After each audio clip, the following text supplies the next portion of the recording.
Salut les abonnés, j'espère que vous allez bien. Je continue à vous lire la Bible et aujourd'hui nous sommes à la Genèse, au chapitre 18. La fuite de Jacob. Isaac appela Jacob, le bénit et lui ordonna: Tu ne prendras pas une femme cananéenne, lève-toi, va à Padanaram, chez Bethuel, le père de ta mère, et prends-y une femme parmi les filles de Laban, le frère de ta mère. Que le Dieu Tout-Puissant te bénisse, te fasse proliférer et te multiplie afin que tu donnes naissance à tout un groupe de peuples. Qu'il te donne la bénédiction d'Abraham à toi et à ta descendance avec toi, afin que tu possèdes le pays où tu séjournes en étranger et qu'il l'a donné à Abraham.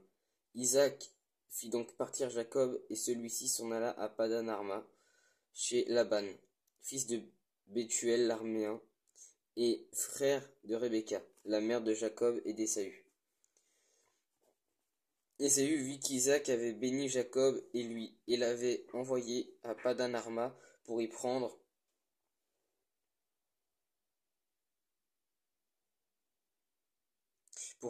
une femme. Il vit aussi qu'en le bénissant et lui avait donné cet ordre: Tu ne prendras pas une femme cananéenne. Il vit que Jacob avait écouté son père et sa mère et qu'il était parti pour Padan-Aram.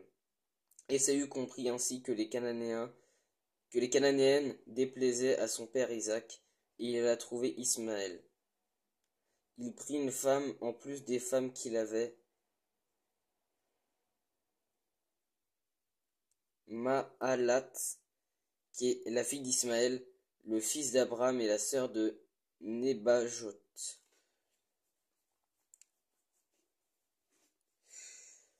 Jacob partit de Beersheba et prit la direction de Charan. Arrivé à un certain endroit, il y passa la nuit car le soleil était couché. Il prit une pierre dont il fit un oreiller et il se coucha à cet endroit. Il fit un rêve. Une échelle était appuyée sur la terre et son sommet touchait le ciel. Des anges de Dieu montaient et descendaient par cette échelle. L'Éternel se tenait au-dessus d'elle et il dit: Je suis l'Éternel, le Dieu de ton grand-père Abraham et le Dieu d'Isaac. La terre sur laquelle tu es couché, je te la donnerai à toi et à ta descendance. Ta descendance sera pareille à la poussière de la terre.